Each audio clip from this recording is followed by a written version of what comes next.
age-old debate referring to genetics versus environment is a subject shrouded in intrigue.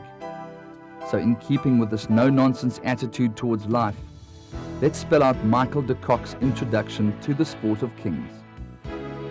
Quite simply, it wasn't genetics. What it was an unbridled enthusiasm and passion for the horse acquired during his national service in the South African Defence Force.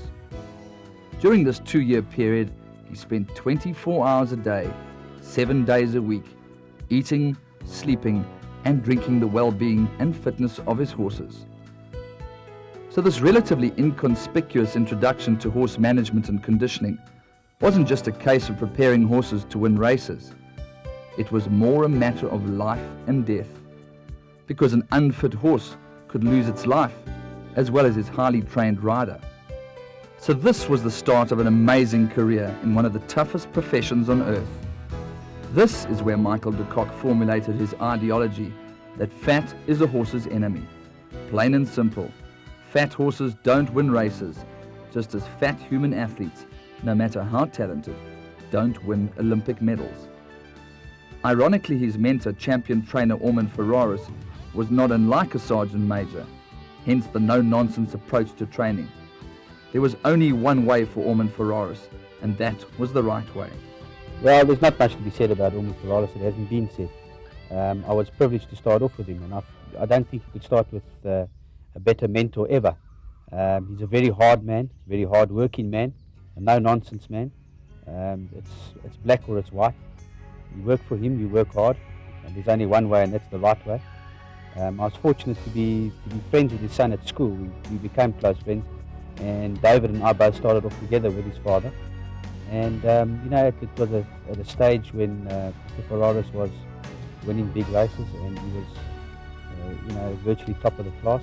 And we saw how group winners and top horses were prepared, and it stood me in good stead. Too good for them, and Travel North will win the Derby by 3 from Alpine Chief and Sparkling Taxi, then Pinehurst. Orman Ferraris 1, 2, 3 and 4. Subsequent to a few years under the tutelage of Orman Ferraris, he joined the Ricky Howard Ginsberg stable. I was in the right place at the wrong time for him, at the right time for me. I inherited some fantastic people that stuck with me. I had to produce the goods for them, which happened fortunately, and it makes them easier to stick around with. The Evening Mist is hit the front with 100 to go, and Singing Boy has no answer, and just as Pearl Cherry won it for Ginsey, so here Evening Mist is winning it for Michael de Kock, then Singing Boy behind that was very close to Steve Canning. It's nice to start off with a horse like Evening Mist, win over Group 1 at Turpentine very early in my career. I think it was 6 months into my career, beating horses like Aquanaut and Singing Boy, who were 2 stars. Actually, Singing Boy was unbeaten at Turpentine, and at weight for 8 she was quite well under sufferance. All the same cannot be said about Michael de Kock's statistics. They're very impressive by all accounts. So let's take a look at some of the stars of his current stable. Lately, I've trained a horse called Record Edge. He won the Schweppes Challenge at Group 1. Very unsound horse. It's been a battle to keep him on his feet, but he's done extremely well. He's earned just short of R1 million at this stage. But it's Record Edge holding on from Bushmanland. Amber Ponder's coming late. Record Edge to win the Clearwood Park 400,000 Rand Challenge. Bushmanland second, Amber Ponder, then Surfing Home behind that, Eldoriza. I've trained the only Daniel filly at present in this country, which was bought for $60,000 in Australia. She won the Oaks, which was a Group 1. It was changed the year before. She won it to a Group 2. She was beaten a short head and a head by Teal and Tickets and Tax, who went on to win the Derby by 7 lengths in the July. Well, aside from the July, there was Drum Taps, the cheaply purchased daughter of Barbarolli from Somerset Stud. She was in a paddock with a number of horses that I know went for 150,000 and 200,000 and 80,000, but to me she was the only athlete in the paddock. And when she went to the sales, I was the only bidder at 1,000 Rand. So that's my luck. Well, that may well be the case, and to quote the great Gary Player, the harder you work, the luckier you get.